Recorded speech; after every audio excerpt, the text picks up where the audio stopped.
Welcome, dear listener, and thanks for joining us. I'm Yanto. And I'm Stephen. And this is the podcast all about the weird and wonderful world of the dark comedy anthology series, Inside Number 9. On each episode, we'll be diving into another one of Steve Pemberton and Reece Shearsmith's twisted tales, putting it under a lens and examining it to within an inch of its life. So make yourself comfortable, grab a cup of tea, and join us for The Ninth Degree. Hello. Hello, welcome back. Welcome back, how are you? I'm good. A bit tired. Been up to Edinburgh for the Fringe for a few days, so... Yes, how was that? Really good. Busy. I'd never been before. Right. I knew it was a big deal, but I didn't know how big it was. Yeah, I was going to say I've never been, but I'd like to, but I don't know if I could cope with the busyness. It is a lot. I've read something like 4,000 shows, like unique shows, happening pretty much every day.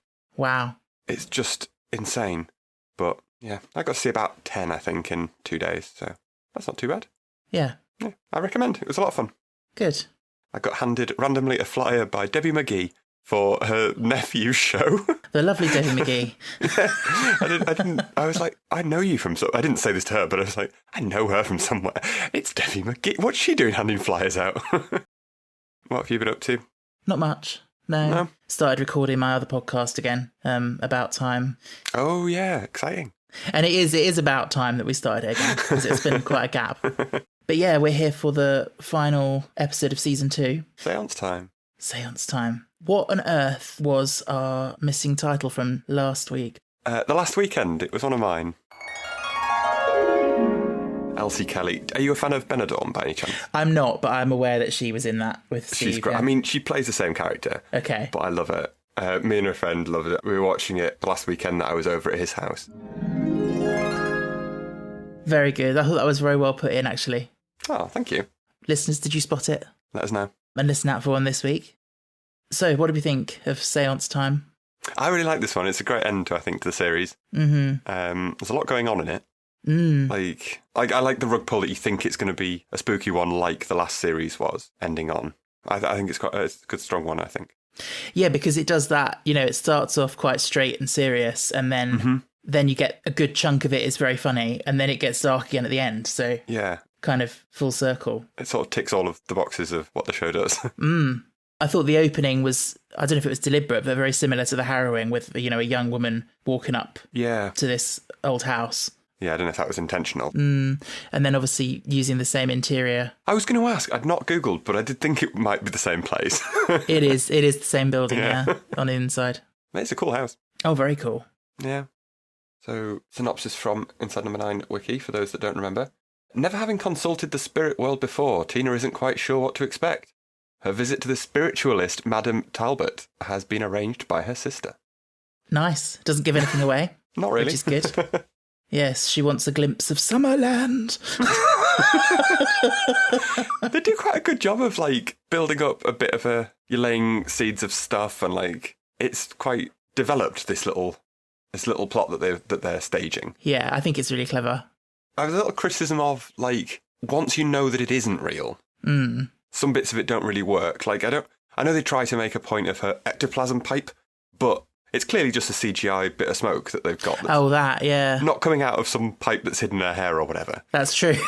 That just slightly annoys me, and it shouldn't. Hadn't thought of that. Yeah. It's very clearly CGI. And if she's lip syncing to, like, the dark horse voice, like, that's a very, very good timing that she's got. Yeah.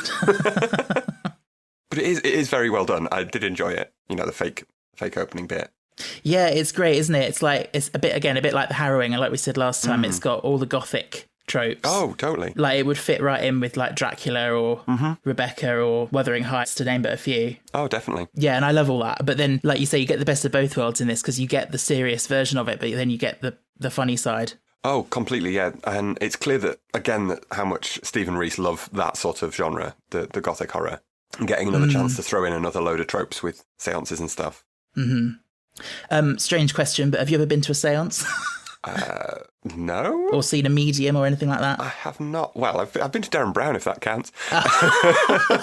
But no, not an actual one that at least pretends to be real. No, I know, yeah. See, yeah, I'd be interested, just out of pure morbid curiosity, just to see how they do it, but I mean, obviously it's a load of rubbish, but... Yeah, I mean, it must be. Although, I'd love to see one... I don't know, there must be some of them that believe their own nonsense to some degree. I don't know. I think that's really interesting because... Do we reckon all of them are fake? Like, fully fake? As in, aware that they're scamming people? Yeah. I suppose I would say the majority probably are aware. Yeah. But you're right, there might be some who are just so hoodwinked by their own belief. Or do we start to worry that they should go and see a psychologist at this point? Well, yeah, probably. I guess, yeah. But yeah, I mean, it was big in the Victorian times, wasn't it? So, yeah, it fits right in with this gothic thing. Oh, totally. Yeah. I love it. And obviously we've got Alison Steadman as... Well, she's as Anne, who is playing Madame Talbot. Isn't she great? She's fantastic. And you know I don't know if you've read up about it, but the croaky voice that she's got was just because she happened to be ill on the day of filming. Oh no, I didn't know that. That's great. She's not doing that. She's not putting that on deliberately, but it really adds to the character. Oh, totally. No, I didn't know that. That's great. She does a great job. And once the sort of facade drops and then she just becomes that annoying actor person. Oh, I've known people like this. Literally. Oh, I can imagine. She's so good at playing that role. I don't imagine it's a stereotype. I imagine it's fully hundreds of these people exist. It's like that bit when she says, I said that from day one. We should have had that. And how she gets to complain that she wants something under her feet, but then when someone offers something under her feet, she still wants to complain. Yeah, I'm not an invalid. Yeah. Yeah. I was doing a play once, and I've worked with professionals, but not in the level of where we're paying equity rates and stuff. So it's sort of those who are happy to do it for breadcrumbs, basically, or they've finished training and they're just getting a bit of experience, that kind of thing. Yeah. And one play I did, it had an older lady in it, and she had ideas above her station. So I used to always provide tea and coffee and biscuits and stuff at rehearsals. And I said, I told her that this would be provided. And she turned up at one rehearsal and she was like, so where's the tea and coffee? And I had it all in a big bag. And it was like, there was a kettle in the kitchen. And she looked at it and she went, oh, it's a do-it-yourself jobby, is it? Wow. And I said, well, what were you expecting? And she was like, well, a flask. Where is the catering tent? Yes, exactly. Yes. So that was fun. Wow. But yeah, she's probably my favourite character. Oh, she's great. She's so funny. Towards the end becomes even just a parody of itself almost. It just gets more and more ridiculous the more she keeps going. My favourite line is, do you know I was very nearly Marple? They said I wasn't sweet enough. Fuckers. Oh, I hoped you wouldn't reference that. That was going to be my question for the quiz. Oh, sorry. I have a backup. It's harder, but I have a backup. Okay. So I've just ruined my chance at getting a point there. Also, obviously, we've got Reese playing Terry, who is undercover as this Hives character. Yeah. An absolute arsehole. What an arsehole. And you do kind of question slightly, is there a bit of Reese playing himself in there? I'm not, obviously he's not to that level, but he is known for being a little bit tetchy, maybe. And I do see a lot of him in it. I can see what you mean. Yeah, I listen to to that degree, maybe, but no, the of course not. But yeah, I can see that. Yeah, I listened to the commentary for this, and I think Steve said something about you just playing yourself here, then, or something. I like his costume. His little tweed. It's a very Matt Smith tweed jacket. It is. Yeah. He does a great job with that. The opening character and how he swaps. Oh, yes. He does a great job with it. And I did buy it at the start. Totally. Yes. Very, very believable. I do enjoy, though, when it gets into the second version, where he starts dropping back into his accent every now and then. Yeah. And he's just like, she's got cataracts, but she's only got one fixed, or whatever, and drops out of it towards the end of the line. Yeah. Very funny. I don't know if is it enough of a costume that he's just got this little moustache and some glasses, if you were actually in this world meant to know who he is. Because in theory, he's meant to be quite a big name, I guess? Yeah, apparently they based it off how Noel Edmonds used to disguise himself on those kind of programmes. Yeah. So apparently it was, I can't remember, but apparently it was similar. Okay. And that he would just not make eye contact and kind of look down a lot. And that makes sense. Yeah. One of my other favourite moments in this whole episode is the moment when you realise that it's a camera show. And that cheesy music. And then, the blue demon dwarf doing the thumbs up, and then you see Anne sort of waving. It's the funniest thing. She's just really like is. wiggling her fingers, like like pulling a funny face. Yeah. It is an odd, and it really shows how much music makes a scene. Like, Yes. once the music stops, it ceases to become remotely creepy. Mm-hmm. Same at the end as well, when they drop the music out. It changes the tone so dramatically. Mm-hmm. And then you've got sweet, innocent little Tina. Yeah. She's adorable. Yeah. It's like, have you made contact before? What, in the phone shop? Yeah. Bless her. She's so sweet. Even though she does drop a shit at one point. Yeah, 10 minutes in or whatever it was. Yeah. And the bit when Terry like talks about her as if when she's not there, Yeah. but she is. Yeah. Just the way that the camera just slightly pans to show that she's in the room. Yeah.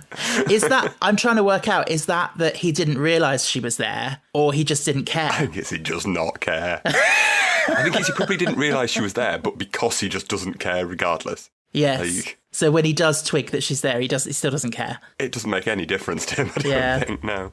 But then she doesn't really seem to care either. No, she does seem a bit, I mean, she's lovely, but she does seem a bit dim. Yeah.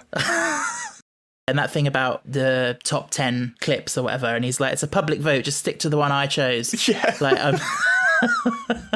love that little line that can quite easily go over your head. yeah. How quickly he says it. But I bet that is how those programs, like, you know, those Channel 5, like, things that they string out, like, I bet that is how they say it's a public vote, but they probably manipulate it. Yeah. Top 50 greatest Christmas songs and all that Yeah. kind of stuff. Yeah. Top 50 greatest sitcom moments, Yep. and it's always Del Boy falling through the bar as the number one. Yeah. Yeah. And sometimes they'll throw in the chandelier falling out the sky. Yeah. Like, it's one of those two. So we've also got the character played by Dan Starkey, Doctor Who alum. of course, multiple Doctor Who alum. Yeah, I don't think I actually recognised him until just now when I've been looking at the cast list. Oh, really? Okay. I knew I recognised the voice. Mm. And obviously that's the thing that you'll have recognised from Doctor Who, mostly. Yes, because he's played multiple Sontarans, most famously Strax. Yes. He was also the elf in Last Christmas. Yeah. He's very funny in this. He is. I feel so sorry for him. Yeah, you really do feel sorry for him. Why do they hate him so much? I wouldn't even go so far as to say don't like him. They seem to actively hate him. I think, yeah, I think it's just a symbol of the way that people in the industry, you know, it's very cliquey, and it's like, you know, there are certain levels of people, and it's like he's considered the bottom of the barrel, and so Yeah. he's like a glorified extra. Bless him. But that sad little bit when you just hear his voice from inside the thing going, "Did my water come?" Yeah. He's there sweating his blue off into the cupboard. Yeah. Into the box. And they call him the warm prop Yeah. at some point. So I found out, I don't know, obviously can't vouch for if it's actually true, but I did read that the phrase warm prop is something that on the set of Paddington, right. where they had an actor of small stature standing in for Paddington during filming. Right. And somebody apparently in the crew or cast would describe this person as the warm prop. Oh, So that's really sad. it is really sad. That's not even an old film. That's quite recent. Exactly, yeah. Reasonably. So it just makes you think, like, you think we're so advanced these We've days, learned, but we really haven't. no, I do think, especially in the film and TV industry, there's probably still a lot of backward stuff going on. Well, when you're having to kowtow to people like Anne in this, that it just keeps it alive, I guess. That's depressing. Yeah, sorry about that. That's all right. But the fact that he's just painted blue the whole time, and like, there's I always find something funny about somebody in like full monster makeup when they're just like chilling and being normal. Yeah. Just doing the normal thing, asking for a drink, yeah. And when he's sitting on the table and he's trying to like chat to Anne and she's not interested. No. And he's talking about Dick Whittington as if it's on the same level as Hedda Gabler or whatever. Yeah. And then Reese is like, send someone in because Anne will be complaining to her agent again. Yeah. Who else have we got? We've got Gemma and Amanda that... I hate the fact that they keep blending into one for me and I keep struggling to remember which one's which. I don't even know which one is which. Okay, so Gemma's the director. Right. Amanda's makeup and stuff. Amanda, the actress is called Alice Lowe. I recognise her from Sherlock. Okay. I think it's in the wedding episode, and that they do flashbacks to different cases. It's the scene where she's just going on about her love life and some experience she had when dating, and Sherlock's just looking really bored, and she's I just remember her sitting there just being like, he seemed nice, I don't know, and all that. But yeah, she's funny in this. Just like she really seems like she doesn't want to be there. Oh, she does not care. Yeah. Yeah, she's more interested in the getting the wig back and the wig and the teeth and the nails. Yeah. That did make me question, because later on she's like, oh, I must get the teeth back because they were made specially. Yeah. But if he's dead, like, what use are those teeth going to be? Because they're not going to fit anyone else. They have to be made specially. Point. So yeah, that is a really good point. Something I'd not noticed until this watch, when, how he loses one of his nails, that she just glues on a random red one. Oh. That she'd rather have all 10 nails than the fact that they match. Yeah, I don't think I saw that. It's just this really bright scarlet nail. Yeah, I like Gemma as a character. She's got some morals. Yeah, I guess she's probably quite new to it-ish. Like, she's a director, but in a little hidden camera TV program. It's probably quite an early step in her career, I guess, and she's not jaded yet by all that's going on. Yeah. Not quite like Amanda is, even. She's just given up already. Yeah. Well, I suppose she maybe went through all of her training for makeup and stuff and didn't realise she'd just be painting some guy blue and sticking nails on him. So we've got Steve doing his opposite of his comedy gay character, of the super straight comedy straight character. Yeah. He's so good. He literally, he makes this so hilarious. Goes wrong from line one of his entry. Yeah, it's genius, because now you've seen it play through once how it should be. It should, yeah. And then immediately you just see how, because now you know what they want, and he just completely fucks it all up. Yeah. From his first line is that he stepped in dog shit. Yeah. And that thing about my mate who wanted a bird wanted him to lie under a glass coffee table.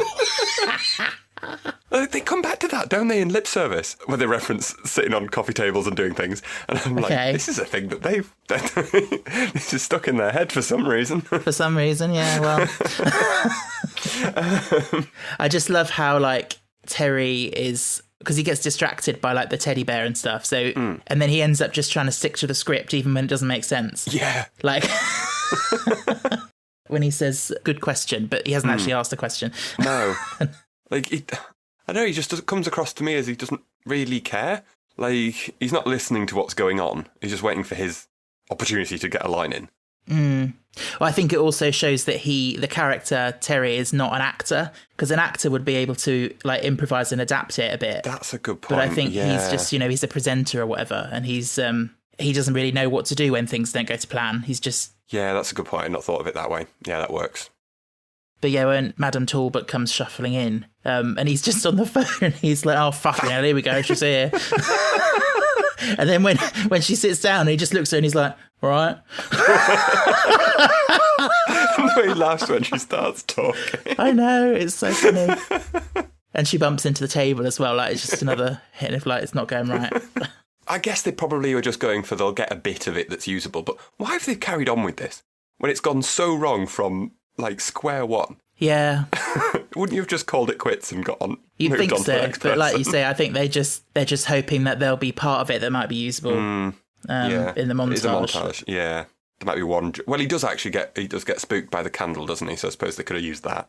Oh yeah, but just the fact that he's come in and he could see the wire on the tambourine and he's just snapped it off. Why would you do that? Such a dick move, yeah. Would you just yank it off the wall, off the ceiling? Yeah. I could understand him, touching it and then laughing to himself and realising it's a prank or whatever. He's a character that you just think you don't really know what's going on in his head. He's so out of what you would expect to walk into that scene. Yeah. I remember that being a note that I wrote down, why is he there? And then obviously they do address it later. I'd forgotten that they did. But he's I'm into all the Darren Brown shit. Yeah. But he plays it so well, even just the fact that he's being filmed, and obviously he doesn't know he's being filmed, but he's just doing all this sniffing and I don't know, it's just everything he does is wrong. Yeah. Yeah. I've often thought this about these sort of hidden camera stuff. like how much footage they'll get that's utterly unusable, where they just didn't remotely go to the script that they were hoping for. Mm-hmm. And like we'll see the 10% where it worked quite well. Exactly, yeah. So obviously does not go well. No. And punches poor Clive in the face. Mm. Which is, in fairness, quite a reasonable reaction, I suppose. Yeah. When a guy with big teeth comes at you and snarls in your ear. Yeah. I've often wondered this about, when you get those Halloween scare mazes or whatever. Oh, right, yeah. How many actors in those get punched in the face, or just people just reacting to someone jumping out in front of them without thinking. But if you go into something like that, surely you're aware that that's going to happen and that... You are, but in the same way that you watch a horror film and you get a jump scare and you shout or say oh shit or that whatever, is true. You're still going to jump. Yeah. And you might instinctively just punch this person that just sprang out of the wall with a chainsaw at you. Maybe. I wouldn't. Oh, I wouldn't, but we've established that Pete is a bit... Yes. Yeah. Doesn't really have much going on between his ears. No. Yeah, and I like how Terry gets offended when he says, "What's scaredy cam?" Yeah. In all that's going on, he's much more concerned about his own career that's going down the toilet. He does not care about this poor guy that may or may not have died. What an arsehole. It makes you feel that he really deserves what happens later. Like, it all goes towards that. Yeah. Oh, definitely. Yeah. I do love that they don't really care about trying to make it serious. Like, he's died and she's there with the CPR and comes up covered in blue from... Oh, yeah. From CPR. Yeah, that is funny. It should be quite a serious moment. Amanda's on the phone to the 999 and she's like, he is blue, but that might, he might not be underneath. Yeah. Like, they don't play it seriously at all this last, 5 minutes until it gets to the serious bit. But poor Clive, like... Well, yeah. No one cares. Other than Steve's character, who, in fairness, thinks he might be going to jail for murder in some way, shape or form. Yes. I assume that wouldn't hold up in court, surely, to Christ. No, I think the production would be responsible. Yeah, I like to hope so. But yeah, no, like you say, poor Clive, like, he wasn't having a great day anyway. No, he's living in a box. He doesn't even get his own teeth. I just have to call out another one of Anne's lines that is just written and performed so perfectly, where she's like, "Might I be permitted to take off my slap and go? I can't do 3 hours of Ibsen on an empty stomach, and I did spy Yo Sushi on the corner." Every word of that is just crafted perfectly. The specificity of Yo Sushi as well. Yes. And calling the makeup slap as well. I know someone who, it's an old lady thing, I think, that's referred to it like that. That and drag queens, yeah. Oh, right, yeah. But then it gets dark again. Reese thinks his career's saved because this guy's still alive. Did you believe that because I'm pretty sure, I know it's a long time ago since I originally watched it, I'm pretty sure that I did think that the twist was going to be that it was a whole joke on him. Yeah, I can't remember what I thought, but I do think that could have been a good way to go. Yeah. And then obviously he twigs that he thinks that's what it is as well. It was very creepily well done, the end bit. Yes, the whispering voice and everything. And the way when he touches him, he just collapses back to dead. Yes. And I watched it twice this morning, and both times when it cuts to the kid in the crib, I got the goosebumps both times, knowing fully what was happening. Yeah. No, that's a very scary shot. The makeup and everything, and then the way he drags himself out. Yeah. Yeah, it's very creepy. Very creepy. I'm even getting goosebumps remembering it. I don't know why, but yeah, they executed that very well. Yes. And nicely set up of being the crib there from earlier with the doll and stuff. Yeah. So it made sense that it was there. I do think they lingered ever so slightly too long on the kid jumping up on the monitor at the end. Yeah, I don't like that shot. That's the bit I don't like. I just find that a bit weird. It's a bit of a weird ending. Yeah. I probably would have kept the monitor shot and had that, but I'd have had it a frame. Yeah. At the end, not him coming up into the screen and stuff. I guess it sort of works because you're focusing on Reese and seeing what he might do. So it is a classic jump scare, but... Yeah, I just thought it was a bit... It went too long for me. It ruined it a little bit because the boy actually looks quite normal. Like his eyes look more normal there than they did when he was in the crib. Yeah, it's just a bit weird. It is an odd final choice. Yeah. But no, I think it's a good episode, the way it goes through all these different phases of scary and funny and scary again. Oh, yeah, it's a roller coaster. Up and down and up and down. Do we believe that Reese did know what had happened to this kid? About him jumping in the river and drowning. Because I wondered whether he did, and that's why he didn't want this clip shown. Or was it just that that was the clip that had ruined the show, and that's why he didn't want it? I'm not sure. Yeah, he does seem a bit like, because when Tina is asking him about it at the beginning, he changes the subject, like he doesn't want to dwell on it. So maybe he does know something. I reckon he does, because I think that character, if he didn't know and Tina had asked, he'd have been like, just been straight with her and just been like, shut up, that clip ruined this show. Like, why would I show that? Like, and just be really annoyed about it. He's not one for hiding what he's feeling. No. So he would have just quite blatantly said that, I think. Yeah. So I guess on some level he's been feeling guilty all this time. Probably not very surface level. No. He's probably not aware that he's that caught up about it. But yeah, I reckon he does know. Maybe the mum, like, I don't know. He's probably had legal wrangles with the mum about it, presumably. Well, yeah. She'd have tried to sue him or who knows what. Yeah. It does take a very, very dark turn in that scene. Yeah. This makes you think like those kind of programmes, like, they do have a lot to answer for in that way. Oh, yeah. It's a really strange idea of entertainment. Yeah. And reality TV in general, like a lot of what they put people through. Yes. It's not rare that people have committed suicide following horrible stuff that they've gone through in these programmes. Yeah. That's why Jeremy Kyle got cancelled, isn't it? Is it? I can't remember. I think so. I think they stopped making it because there was no aftercare for the people that had been on it, and then it was surprised. Yeah, they were horrible to people on that. Well, yeah.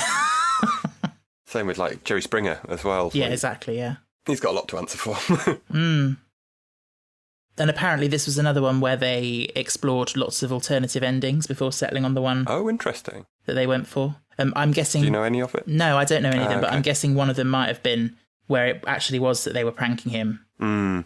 But then that somehow doesn't feel very Inside Number 9-y for that to be the end, because it sort of takes away the darkness a bit. Yeah, I can see them of doing that and still having it kept, though, that it is the dark ending, but maybe not being quite so obvious.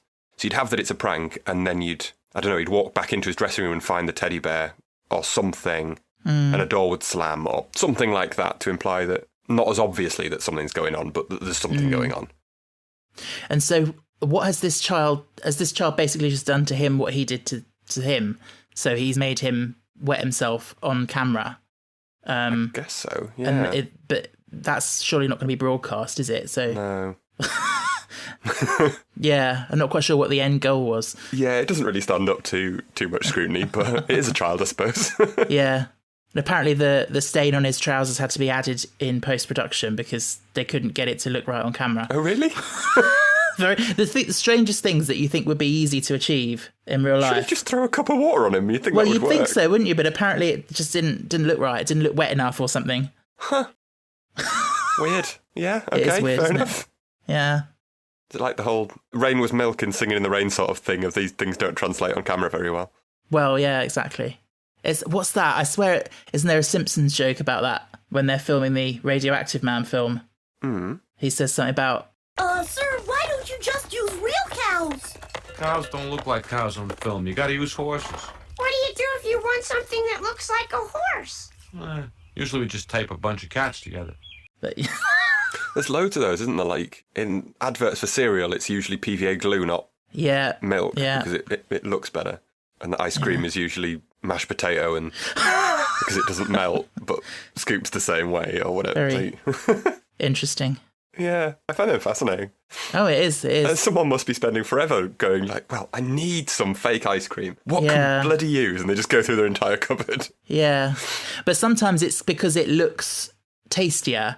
And sometimes it is just because for practicality of filming ice cream, it's going to melt if you keep doing loads of takes. But But I do wonder, like these ones where it's because, putting, for example, like engine oil on a burger looks tasty. Then people will be buying the product and being like, why does mine never look like that? Yeah. It's the same way that, your McDonald's burger never looks like it does when you get it. Like, it always looks sad and sweaty and tiny. That was a tangent. Yeah, that's all right. Shall we rate the episode? You go first. Okay. I'm torn between two. Okay. I'm thinking either a 6 or a 7. Right. I think I'm going to give it a 6, which is the same as what I gave for Harrowing. Okay. I think it's maybe slightly better than the Harrowing, but I don't want to quite bump it up to a 7. Fair. So yeah, 6 out of 9. What should I go for? I think I'm going to go 7. Okay. I think that feels fair. It's not one of my favourites in the whole catalogue, but it's really good. I really enjoy it. Pretty good. It is a good episode. Yeah. A nice end to the series. Yeah. Oh, no, definitely. As I said at the start, it's like it ticks off all the things they do. So it's kind of a nice way of rounding a series out. Yes, I agree. Oh, we haven't said where the hair was. Oh, yes. Did you spot it? No. I was worried that I wouldn't in this one because there's a lot of rooms going on and a lot of stuff. But I did. The first time I spotted it anyway was about 12 minutes in. It's on the table to the left of the mirror. Right. Just thought it's out there. Okay. No, I didn't spot that. Business. Cool. So, not quite the end. We've started a little tradition now. It's the end of the series, so it means we're going to do an end of series quiz. Woo! See if we can score it better than last time. Yes, we're going to keep a tally. But yeah, questions. Okay, again, it's so hard to know what's going to be easy and what's going to be difficult. I know. I think mine are quite easy. I think mine are, but then we'll see. We'll see. So, this is your first question about La Couchette. What is the name of Kath and Les's daughter who's getting married? So, we have our first instance of us both having the same question. The same question. Right, so does that mean we both need to come up with another one now? I guess so. I mean, because I've got the answer written here, so that it means it's a cheat for me. Yeah, and if you ask me, then I know as well, so yeah. Well, yeah. So, for anyone at home who doesn't know, the answer is Leanne. It is. I think I've worded it exactly the same as well. Okay, what do we do about that? I'm trying to think if I can think of one off the top of my head for this episode. Oh, I can think of one. Sure. Well, you ask first in case I think of a question, then it's just the same one again. Exactly. So my question is, what is the name of the character who is dead? Ooh. I'm torn between, I don't know if this is the correct answer or if this is just, it's a Frenchy sounding word that's also in the episode, but I want to say Eves. It is Eve, yeah. Oh, good. Which I think they got the name from their costume designer, Eve Barr. Oh, okay. That's cool. But yeah. So yes, you got that. Well done. So my question is, where is the train going to? Where's its next stop? Where's it going to? Bourg Saint-Maurice.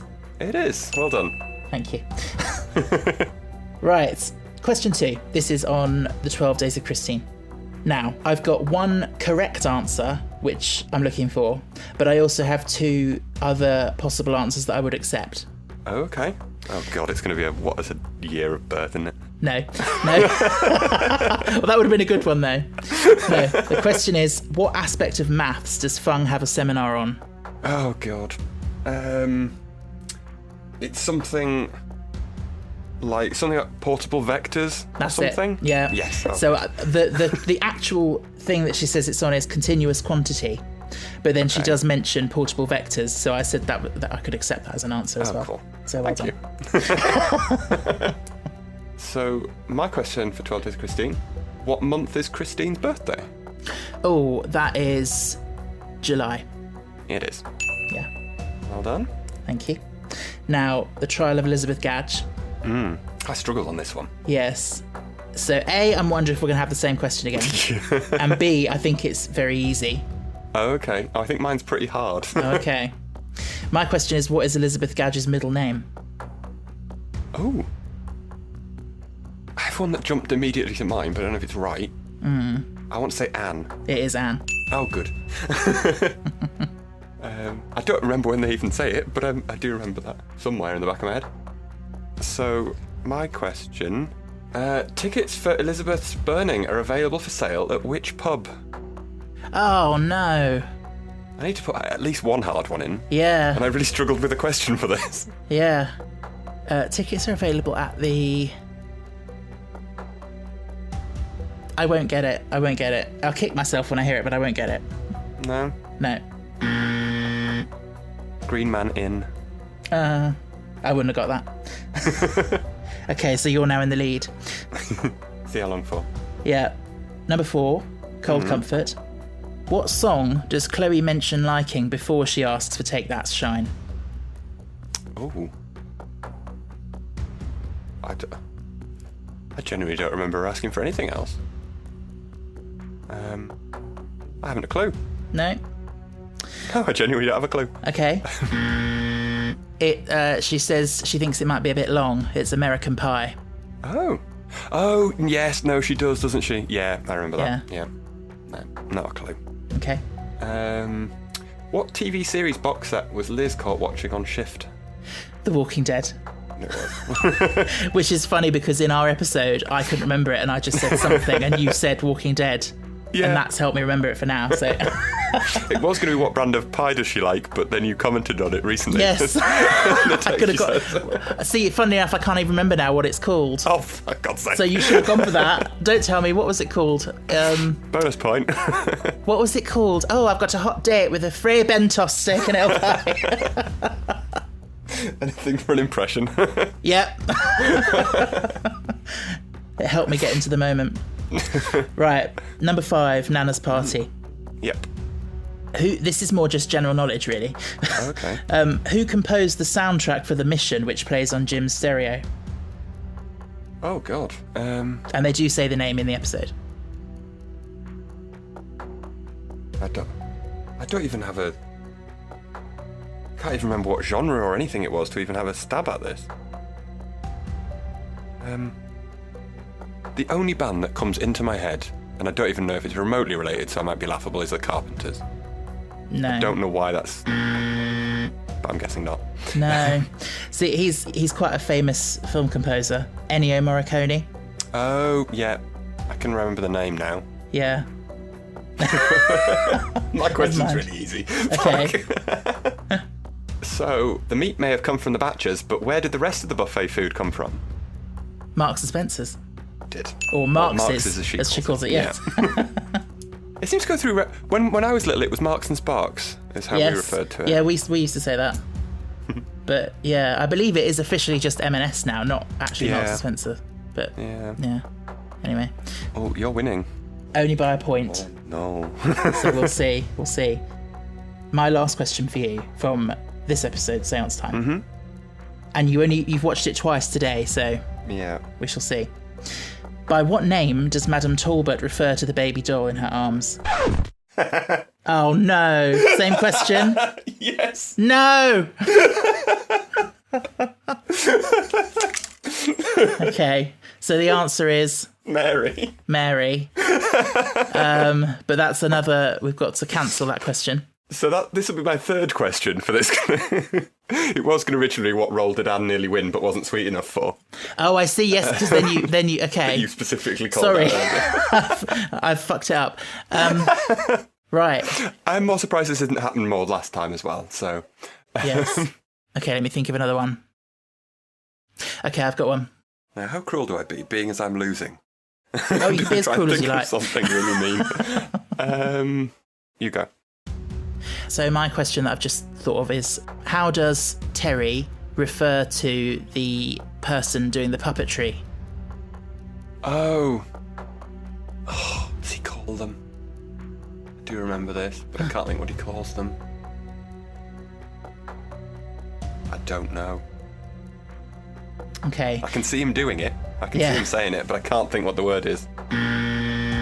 He calls him Pepe and his friend. That's it. Yeah. Which is a reference to some old-fashioned toys or something, I think. But very goes over your head if you don't know, and I didn't know. Had to Google it. But yes, that was that. So your question then. What is the subject of the clip that Terry wants as number 1 in the clip show? Oh. She says to me, are you sure about the something? I don't think I'm going to get it. Just double checking. I'm pretty sure it's Scarecrows. Oh, yes, that rings a bell. Do we still want the Scarecrow one at number 1? Mm-hmm. So it's not a draw this time. Well done. 4-3. To me. Woo! Hooray! Wow! I feel so honoured. Was there anyone you'd like to thank? No. That was fun. No. We do love a quiz. Shall maybe check them through someone else next time. Yes, I can't believe that. 2 out of 6. Two, yeah. Still, keeps it entertaining. Yeah. Shows on the same sort of wavelength at least. Exactly. Well, it's been a nice series. It has. It's been a really strong series, actually. It is. I think Series 2 is probably the most consistently strong series. I would say Nana's Party is the weakest, but it's not as bad as some that I remember. So yeah, I would say it's probably one of the strongest. Yeah. Before we finish, I've saved up a few messages that we've received that I thought, since it's the end of the series, it'd be nice to give people some shout-outs who've messaged in. We had a message from Alex on Instagram saying, I binged your first 6 episodes in one day whilst at work. Love, love, love it. I'm adoring the game of dropping an unrelated episode title for us listeners to find. Makes me feel like an audio detective. Aw. Nice to know that people are enjoying that. Yeah. Darren's just messaging to say, loving the pod, guys. Really easy to listen to. Keep him coming. And Darren does his own podcast called Step Pod and Son. So, not rocket science to say that's the Steptoe and Son podcast. Yeah. Which I've never actually watched, but I'm aware of it. Yeah. But yeah, so if you like Steptoe and Son, go and look that up. Thank you, Darren. We also had an email from Holly who says, I just wanted to email to say that I recently found your Inside Number 9 podcast and absolutely love it. I had a huge Inside Number 9 phase last year and the podcast has really brought back my love for it. Can't wait to hear more. Oh, thanks, Holly. That's nice, isn't it? And finally, Rachel has emailed in to say, I've just finished your episode about the trial of Elizabeth Gadge and I wanted to let you guys know how much I'm enjoying this podcast. I came across one of your TikToks and immediately went to listen. It's really great to hear one of my favourite shows broken down, and it's the first time in a while a podcast has made me laugh out loud. What you're doing is great and I can't wait for the next episode. Usually when I'm trying to get people to watch Inside Number 9, I show them the riddle of the Sphinx. I feel like it's got the dark twists that are really a staple of the show. That episode is how I got my girlfriend into the programme, so I'm excited for when you cover that one. And if it's not too much trouble, could I pester you for a cheeky shout out? It would really make my day. So, hi Rachel. Hi Rachel. Thank you for the email. Oh, that's sweet. I'm looking forward to Riddle of the Sphinx as well. It is a great one. Yeah. Can't wait for that. Really good, strong one. So that's lovely. Thank you for those messaging in. It's always nice to hear from listeners. Yeah, it's lovely. That's really sweet. Oh. And I also just had one other interaction online that now this is a bit of cross podcast business, but you may remember, Yanto, that when you came on About Time last to talk about the reality war. Right, yeah. You mentioned seeing in the cinema and there being a person dressed as Omega in the cinema. Well, our resident Doctor Who and Inside Number 9 fan, Reese's Puffs, on Twitter, tweeted to us to just say, I listened to you and Yanto's Reality War episode. Very entertaining. Made my train journey so much fun. Yanto mentioned he saw a guy dressed as Omega at his cinema. I was that guy. Oh. And he sent in pictures of him in a cardboard Omega costume. Yeah. And I checked his profile and he is based in the same city as you. So, yeah, There you go. That's awesome. I was right near the back and he was really near the front, so I didn't really get to see it up close, but it looked really cool. Yeah. So there you go. Oh. What a small world. Yeah. Terrifyingly small. Oh, that's great. Yeah. Well, thank you for that. That's 12 episodes we've discussed now. It is. 2 series down. Mm-hmm. It's a special next. It is. Just snuck up on me. I didn't remember that the Christmas specials came this soon. Well, so that's exciting. We'll look forward to that in due course. See if anyone spotted this week's episode title. Yeah, we'll have to let you know at the start of the next series. Awesome. But until then, I think we have to close the door on Number 9. But you never really leave, do you? Thanks for listening to The Ninth Degree. If you'd like to get in touch, you can find us on Instagram, Twitter and TikTok at Ninth Degree Pod, or email us at ninthdegreepod@gmail.com. You can also leave us a rating or a review wherever you get your podcasts.